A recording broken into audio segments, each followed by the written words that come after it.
잘 새기시면서 보겠습니다. 그 후에 예수께서 갈릴리에서 다니시고 유대에서 다니려 아니하심은 유대인들이 죽이려 함이러라. 그 형제들이 예수께 이르되 당신이 행하는 일을 제자들도 보게 여기를 떠나 유대로 가소서.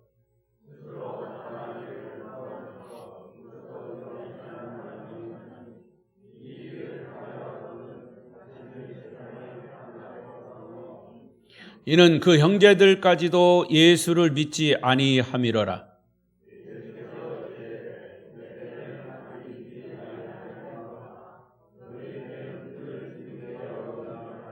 세상이 너희를 미워하지 아니하되 나를 미워하나니 이는 내가 세상의 일들을 악하다고 증언함이라.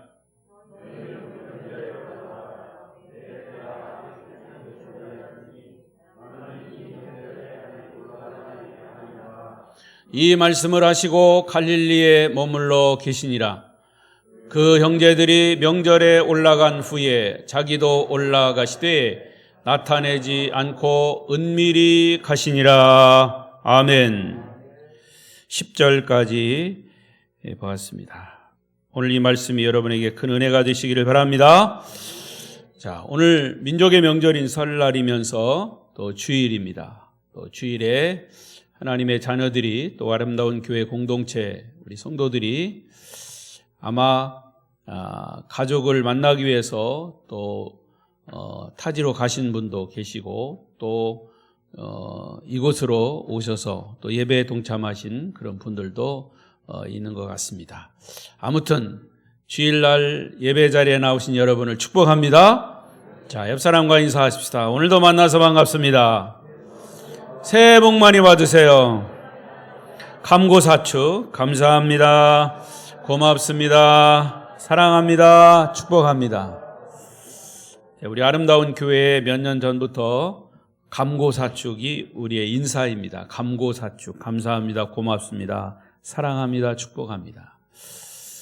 그런 일들이 금년에도 많이 일어나기를 바랍니다. 오늘 또 비대면으로 영상으로 예배하시는 분들이 있으면 그곳에서도 하나님의 은혜가 함께 하시기를 바랍니다.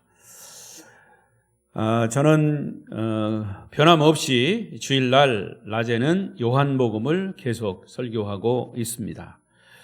오늘 말씀의 주제는 하나님의 카이로스. 자, 이상한 단어가 나와 있습니다. 같이 해볼까요? 하나님의 카이로스. 하나님의 카이로스. 인류 역사는 이 시간에 대한 개념이 두 가지로 나누어집니다. 시간.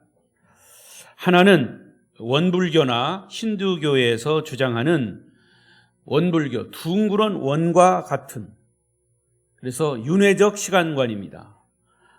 역사는 돌고 도는 것이다. 오늘이라고 하는 시간이 흘러도 언젠가는 또다시 돌아올 것이고, 그러니까 그렇게 아둥바둥 살 것이 없다는 개념, 이게 윤회적 시간관입니다. 그래서 원불교나 또 다른 어떤 불교의 사상은 우리가 인간으로 태어났지만 다음에는 고양이로도 태어날 수도 있고 짐승으로 태어날 수 있다, 이런 시간 개념을 가지고 있습니다. 그러나 또 다른 시간관은 기독교가 주장하는 우리 인간의 시간은 원이 아니고 직선이다. 직선. 처음이 있으면 마지막이 있다. 그런 의미에서 종말론적 시간관입니다. 처음이 있으면 마지막이 있고, 주님도 말씀하시기를 나는 알파와 오메가다, 이렇게 말씀하셨죠. 이렇게 존재하는 것으로 오늘이라고 하는 시간은 다시 돌아올 수 없는 시간이기 때문에 긴장하며 살아야 하고 착하게 선하게 살아야 한다. 그리고 우리의 삶의 열매는 반드시 마지막에 심판이라고 하는 결과를 낳기 때문에 순간순간 새로운 결단을 요구하는 그러한 시간 개념입니다. 종말론적 시간관. 그런데 살펴보면 종말론적 시간관을 가진 문화권 나라들이 대체적으로 과학이나 문화를 발전시키고 있습니다. 그리고 대부분 선진 국가들이 추구하는 시간관이 종말론적 시간관입니다. 자, 오늘 설교 제목이 하나님의 카이로스입니다. 이 카이로스라고 하는 단어는 시간이라고 하는 단어입니다. 시간. 그런데 성경에 나오는 시간이 의미하는 단어가 또 두 개입니다. 첫 번째 하나는 크로노스. 따라하십시다. 크로노스. 예, 이것도 시간입니다. 이것은 보통 우리 인간들이 사용하는 시간입니다. 하루 24시간, 1년 365일. 오늘 예배가 11시에 시작해서 12시 조금 넘으면 끝이 납니다. 오늘 설날이기 때문에 교회 점심 식사는 없습니다. 그 시간 여러분 집에 가셔서 설날 가족들과 함께 떡국을 잡수시든지 무슨 먹은 자유롭게 하십시오. 바로 그 시간. 코로나19 바이러스 때문에 3년이라고 하는 긴 시간 동안 마스크를 의무적으로 쓰고 다녔습니다. 거리 두기도 했습니다. 이제 30일부터는 일부를 제외하고 마스크 쓰는 의무를 해제한다고 합니다. 이것이 바로 그때 말하는 시간입니다. 크로노스. 자, 이것과 비교되는 또 하나의 시간은 바로 카이로스인데 이것은 하나님의 시간입니다. 하나님의 시간. 하나님의 목적을 이루기 위한 시간을 말합니다. 자, 시간이라고 하는 개념은 똑같지만 사람들이 사용하는 크로노스의 시간에 순간순간 하나님이 개입하시는 카이로스의 시간 개념이 있습니다. 자, 오늘 본문의 말씀은 6절, 8절 각각 내 때다라고 하는 예수님의 표현이 바로 카이로스라고 하는 시간 개념입니다. 같이 읽어보겠습니다. 6절, 8절 시작. 예수께서 이르시되 내 때는 아직 이르지 아니하였거니와 너희 때는 늘 준비되어 있느니라. 너희는 명절에 올라가라. 내 때가 아직 차지 못하였으니 나는 이 명절에 아직 올라가지 아니하노라. 여기에 사용된 때가 바로 하나님의 카이로스입니다. 여러분, 요한복음을 여러분 30번 읽으라고 그랬죠? 계속 읽고 계시죠? 이 요한복음에는 이 때라고 하는 또 중요한 사건이 7가지 사건이 나오는데 그 7가지 사건 속에서 이 때라고 하는 단어, 하나님의 카이로스라고 하는 단어가 그때마다 사용되었습니다. 예를 들어서 처음에 사용된 것은 예수님과 어머니 마리아가 혼인잔치에서 물로 포도주를 만든 사건이 있죠. 그때 예수님은 이런 이야기를 하십니다. 요한복음 2장 4절입니다. 시작. 예수께서 이르시되 여자여 나와 무슨 상관이 있나이까?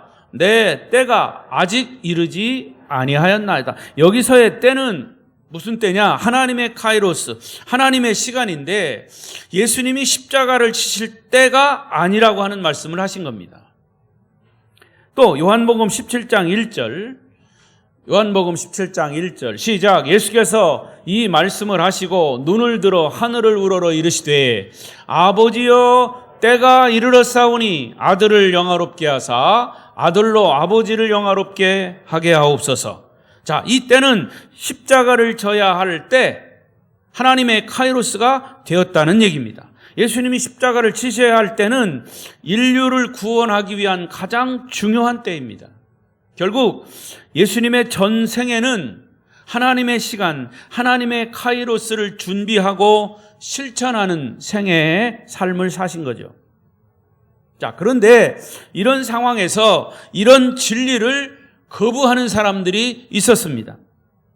예수님은 사명을 이루시기 위해서 공생에 3년을 사셨는데 그 이전 30년이라고 하는 시간은 개인적인 삶을 사셨습니다. 아버지 요셉과 어머니 마리아 그리고 그 형제들과 나사렛이라고 하는 시골 동네에서 아버지 요셉 직업인 목수, 그래서 아버지 요셉의 목수의 일을 도우시면서 30년의 삶을 사셨습니다. 그러나 예수님의 삶은 조용하지만 인류를 구원할 메시아의 사명을 감당하기 위한 기다림의 카이로스였다. 따라하십시다. 기다림의 카이로스. 기다림의 카이로스. 예. 그런 예수님의 일반적인 삶 속에서도 일반 사람들의 모습이 아닌 구원자, 메시아라고 하는 징표들이 그의 삶 속에서 나타난 부분들이 있었습니다. 예를 들어서 다른 복음서에 나타나지 않은 누가복음에만 나타나는 예수님의 12살 때의 모습. 그 누가복음에 보면 12살 되는 무렵, 12살이면 초등학교 몇 학년입니까? 5학년. 예, 초등학교 5학년을 생각하시면 돼요. 예수님이 초등학교 5학년, 12살 때 부모님과 함께 우리와 같은 이 설날, 유대인들에게는 6월절이 최고의 명절입니다. 6월절에 어디를 가느냐? 예루살렘을 가는 겁니다. 나사렛에서 예루살렘을 가려면 한참 가야 합니다. 그때는 뭐 요즘처럼 교통시설이 있는 게 아니에요. 걸어가는 겁니다. 예루살렘에 올라가셨습니다. 부모님과. 그런데 부모님들이 이 12살 초등학교 5학년 예수님을 잊어버린 겁니다. 나중에 찾다 보니까 성전에서 성경 박사들과 랍비들과 성경에 대해서 토론을 하고 있는 예수님의 모습을 보고 부모들이 놀랐습니다. 이 성경 박사들과 성경 토론을 벌이는 일이 정말 범상치 않았습니다. 누가복음 2장 47절에 보십시오. 시작. 듣는 자가 다 그 지혜와 대답을 놀랍게 여기더라. 예수님이 하시는 그 이야기를 랍비들, 성경 박사들과 하는 이야기를 듣고 예수님의 12살 초등학교 5학년 예수님의 이야기를 듣고 지혜와 대답을 놀랍게 여겼다 그랬어요. 자, 그리고 명절이 끝나고 다시 부모님과 함께 나사렛으로 돌아와서는 평범한 소년의 삶을 사셨습니다. 누가복음 2장 51절입니다. 시작. 예수께서 함께 내려가사 나사렛에 이르러 순종하여 받드시더라. 그 어머니는 이 모든 말을 마음에 두니라. 보세요. 예수님의 어머니 마리아는 예수님의 그 일상을 어렸을 때 그 일상을 예사로 보지 않았다 그 말이에요. 그리고 예수님이 성경 박사들과 논하고 있는 그 이야기들을 마음에 두었다 그 말이에요. 예수님은 다른 사춘기 소년들처럼 집에서 부모에게 순종하고 성실하게 성장했습니다. 그러나 또 다른 모습이 보였다는 거죠. 그리고 그의 나이 30세가 돼서 그가 메시아로서의 이적을 행하시고 하나님의 아들로서의 모습을 서서히 드러내기 시작했습니다. 그러자 당황한 것은 그의 가족들이었습니다. 누가 당황했다고요?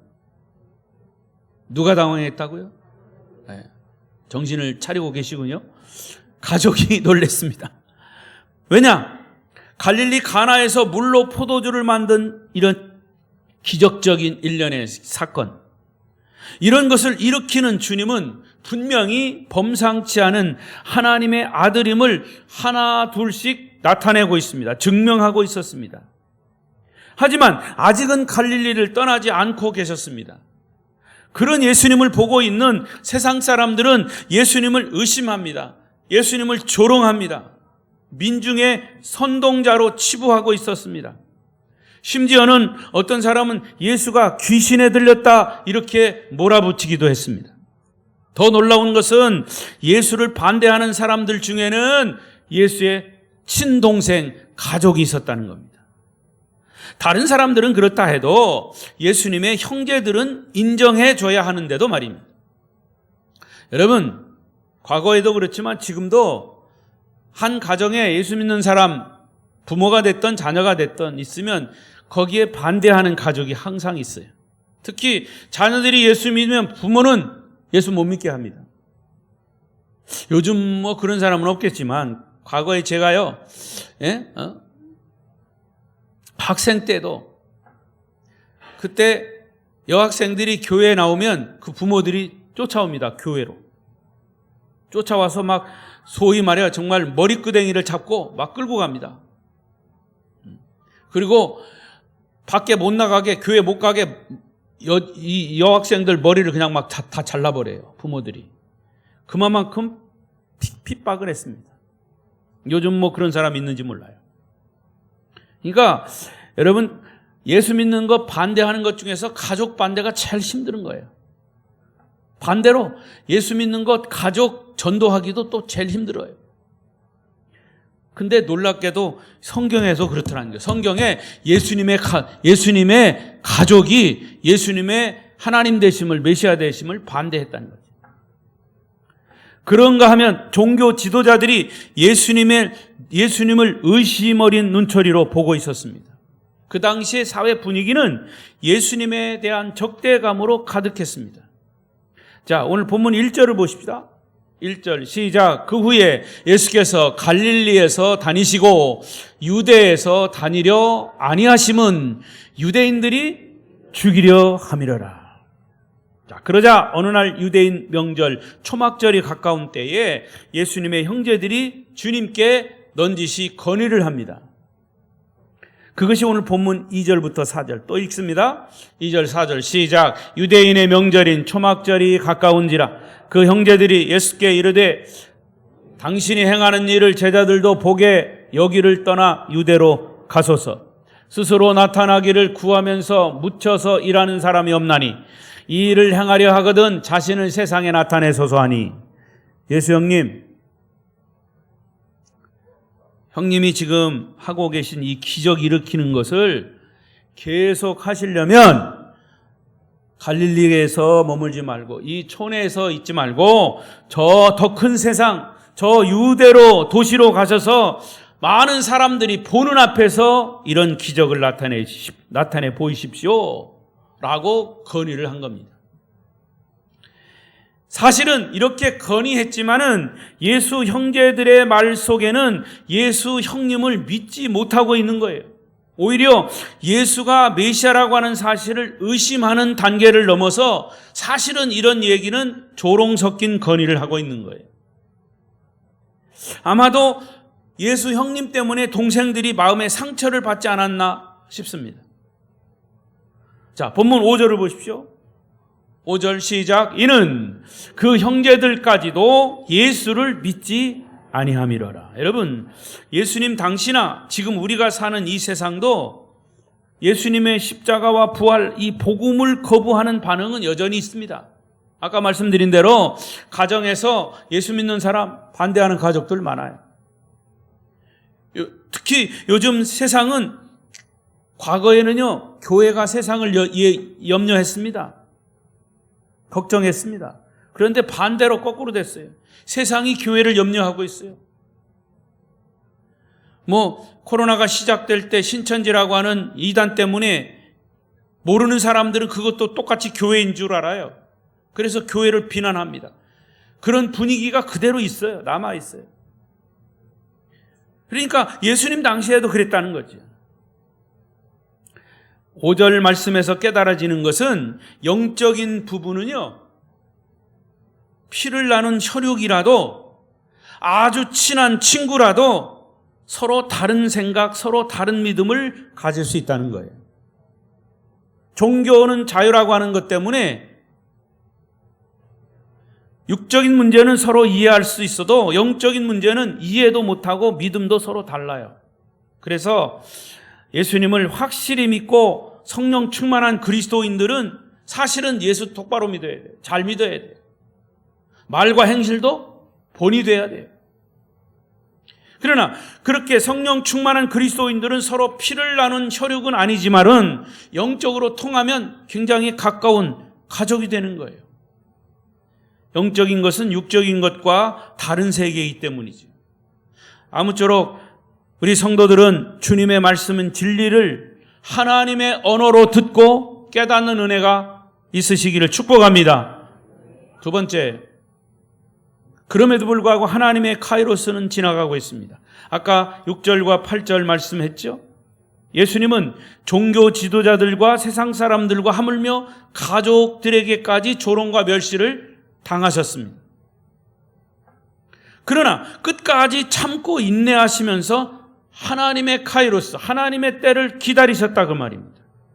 예수님은 동생들에게 내 때가 있고 네 때가 있다 얘기했습니다. 예수님의 때는 하나님의 아들이시고 인류의 메시아이시고 왕 중에 왕 만유의 주님이신 사실을 선포하고 사람들에게 주님께 경배하는 이 카이로스를 말하는 거죠.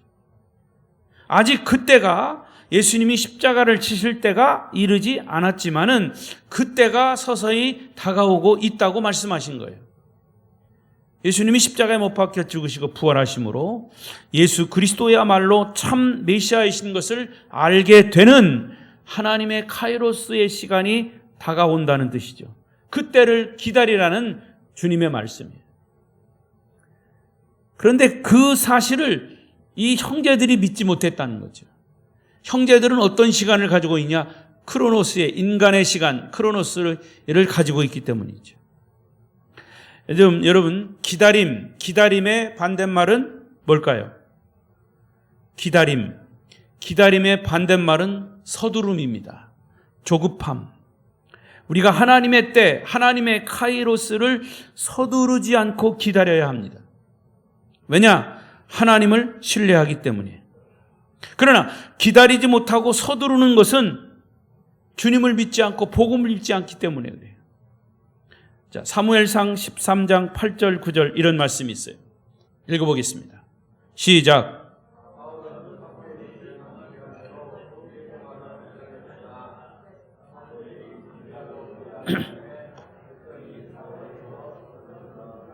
사울이 이르되 번제와 화목제물을 이리로 가져오라 하여 번제를 드렸더니 사울 왕이 제사를 주관하는 제사장 사무엘을 기다리고 있습니다. 모든 사람들이 지금 제사를 드리기 위해서 왕을 비롯한 신하들이 다 도열을 하고 기다리고 있습니다. 그런데 사무엘 제사장이 안 오는 겁니다.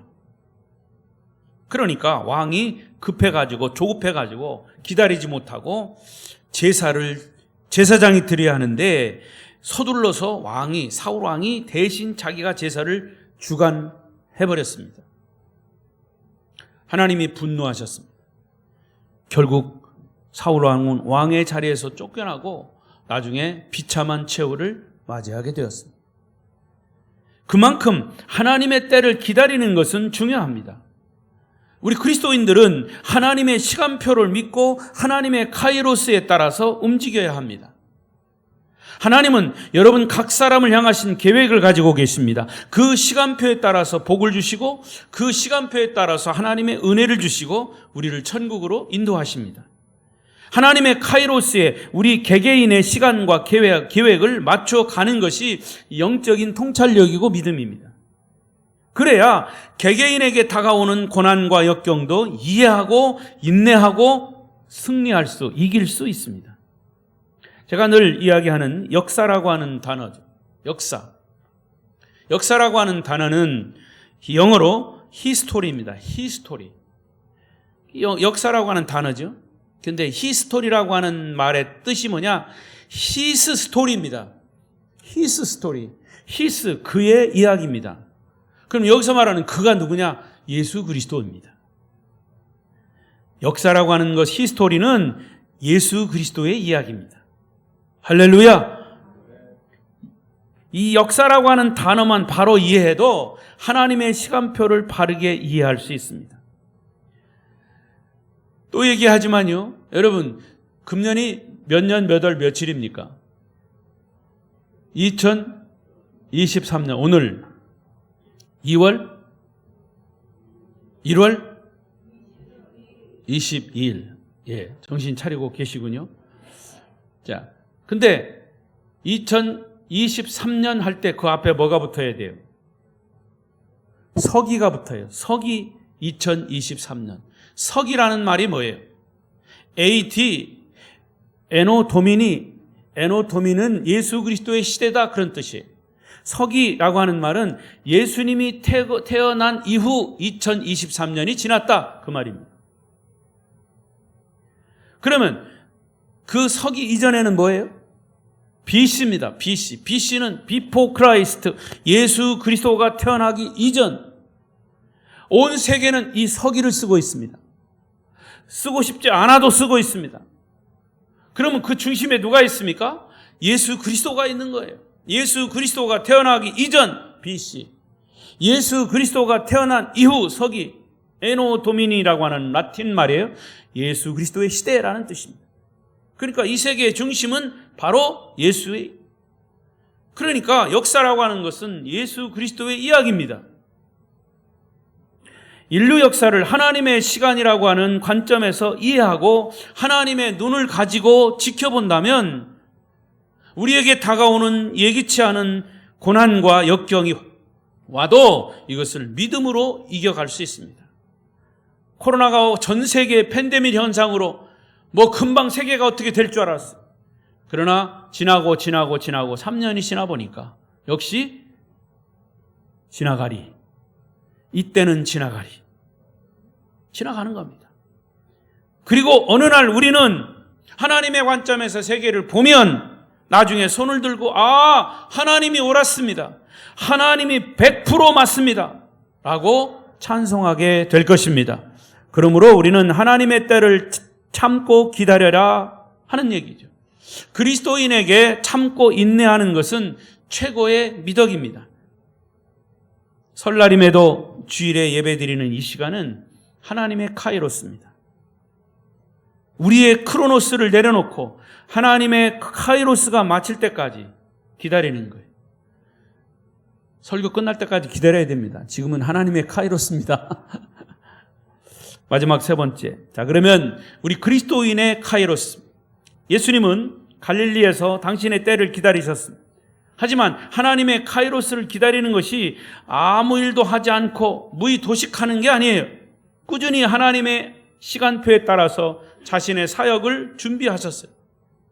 주님의 일이란 사람들에게 잘 알려진 무대에서 많은 사람들에게 공개적으로 사역을 해야만 주의 일이라고 생각할지 모릅니다. 오히려 주님은 유대라고 하는 넓은 지역에서가 아니라 갈릴리라고 하는 작은 마을에서 소수의 사람들을 대상으로 은밀하게 메시아 사역을 하신 겁니다.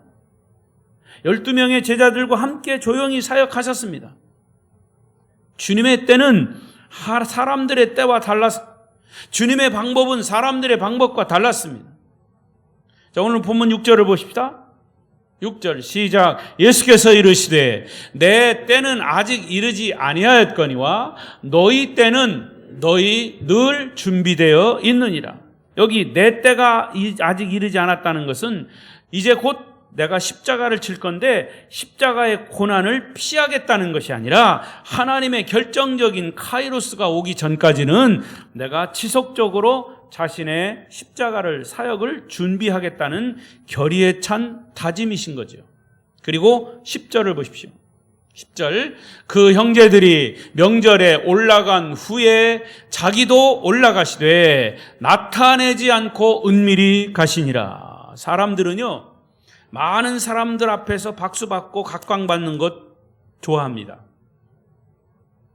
그래서 보이지 않는 곳에서 내공을 쌓고 자신의 일을 은밀하게 성실하게 준비하는 사람들 있죠. 그러나 그렇게 준비하는 것은 많은 사람들 앞에서 박수받기 위해서죠. 우리가 오늘 말씀에서 도전받고 적용할 것은 우리 그리스도인의 카이로스, 하나님을 믿는 사람들이 하나님의 시간표를 영적인 눈으로 보고 따라가는 것이에요. 영적인 안목이 필요한 것이죠. 예수님의 생애를 주목해 보십시오. 30년의 개인적인 준비 시간과 3년의 공적인 시간, 그리고 하나님의 시간표에 맞추어서 마지막 십자가를 지시기 전후에 예루살렘에서의 열흘 동안의 고난 사역, 그리고 십자가에서 이 모든 것들을 다 완성하신 후에 남기신 마지막 한마디, 십자가상에서 남기신 마지막 한마디, 예수님의 33년의 생애를 함축시킨 말씀이 있어요. 요한복음 19장 30절 시작. 예수께서 신 포도주를 받으신 후에 이르시되 다 이루었다 하시고, 거기까지 다 이루었다. 테텔레스타이 따라해보세요. 테텔레스타이 다 이루었다라는 말이에요. 인간적으로 볼 때는 주님은 너무 짧은 33년을 사셨지만 그분의 사명을 완수하기에는 충분한 시간이었습니다. 주님의 시간이 바로 하나님의 카이로스입니다. 테텔레스타에 다 이루었다. 이제 말씀을 정리하겠습니다. 사랑이라고 하는 뜻을 정의할 때 고린도전서 13장 4절은 사랑은 오래 참고 이렇게 시작합니다. 사랑은 뭐 하는 거라고요? 오래 참는 겁니다. 그런데 못 참는 것들이 있더라고요, 사람들이. 설교 길은 것은 못 참더라고요. 사랑은 오래 참는 겁니다. 히브리서에도 믿음을 정의할 때는 믿음은 서두르는 것이 아니라 오래 참고 기다리는 것이다, 이렇게 정의합니다. 결국 믿음으로 산다는 것은 기다림으로 사는 것입니다. 진정한 사랑은 오래 참고 기다려주는 겁니다. 여러분, 전도할 때도요, 막 전도하는 사람이 서두르면 안 돼요. 전도하려고 하는 사람들의 반응을 보면서 기다려주는 거예요. 그러면서 기도하는 겁니다. 그러면 전도를 받는 사람이 전도하는 사람들의 말과 행동을 보면서 이제 생각하는 거예요. 내가 저 사람 말대로 따라가야 할 것이냐, 예수를 믿어야 할 것이냐. 그러면서 전도하는 사람은 기다려주는 겁니다. 사랑으로 끝까지 기다려주는 겁니다. 놀라운 것은요, 전도를 해도 내가 살아있을 동안은 그 사람이 예수 안 믿어. 근데 이상하게 그 전도한 사람이 죽고 없을 때 죽은 후에 예수 믿더라고요. 전도는요, 틀림없이 열매를 맺습니다. 할렐루야. 부모는 자식의 미숙함과 허물을 오래 인내하고 기다려줍니다. 자식이 온전한 성인으로 성장해서 결혼해서 가정을 이룰 때까지 부모는 모든 것을 다 받아주고 사랑으로 감싸주고 기다려줍니다.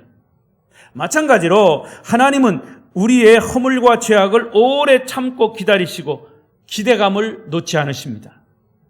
주님은 가족들이 주님을 곁을 떠나서 홀로 남으셨어요. 친동생들까지 자신을 이해해 주지 못하고 떠났을 때 인간적인 주님의 마음은 얼마나 외로우셨을까. 결국 인생의 본질은요, 혼자 남는 외로움 그 자체인 겁니다. 믿음의 사람들은 삶에서 고독을 느낄 때 그것을 특별하게 생각하지 말아야 합니다. 정말 인간적으로는 혼자 있을 때 외롭죠. 그러나 영적인 의미에서는 주님이 우리와 함께 하십니다. 너 근심 걱정 말아라, 우리가 찬송했죠. 주 너를 지키리. 여호와는 나의 목자시니 내게 부족함이 없으리로다. 아멘. 이제 마스크 벗고 예배 드릴 때 아멘 소리가 커질 줄로 믿습니다. 여러분 안에 예수님이 계시고 하나님이 계시고 진리가 있다면 인생의 고독과 허물을 두려워할 필요 없어요. 정말 두려워해야 할 것은 뭐냐? 우리 마음에 예수 그리스도가 없다는 것이 두려운 거예요. 주님이 우리 안에 계시지 않는 것이 저주인 겁니다. 진짜 고독한 순간은 우리 안에 주님이 계시지 않을 때가 고독한 거예요. 그런 믿음을 갖지 못하는 것이 두렵고 떨려야 합니다. 혼자 있다는 것이 심각한 일이 아니에요. 배우자가 옆에 있어도, 아무리 자식이 옆에 있어도, 아무리 친한 친구가 옆에 있어도 사람은 언제나 혼자일 수밖에 없는 거예요. 고독한 존재인 겁니다. 여러분에게 진정한 위로는 하나님이 여러분과 함께 계시다는 사실 믿으시기 바랍니다. 우리에게 진정한 축복은 진리이신 예수 그리스도를 믿고 의지하며 하나님의 시간, 하나님의 카이로스의 그 때를, 그 시간을 알고 그 길을 묵묵히 따라가는 겁니다. 하나님의 시간표에 따라서 따라가는 겁니다. 민족의 명절인 설날에 가족들과 만나서 행복한 시간을 가지십시오. 우리의 크로노스입니다. 그리고 한편으로는 하나님의 카이로스의 시간도 묵상해 보십시오. 나는 내 인생길을 가고 있지만 이 세상이라고 하는 고난의 크로노스를 넘어서 영원까지 간다. 죽음을 초월하고 천국까지 참고 인내하며 믿음의 길을, 하나님의 카이로스를 따라 나는 갈 것이다 라고 하는 믿음과 확신을 가지고 여러분 최후의 승리자로 주님 앞에 설 수 있기를 축복합니다. 축복합니다. 기도하겠습니다.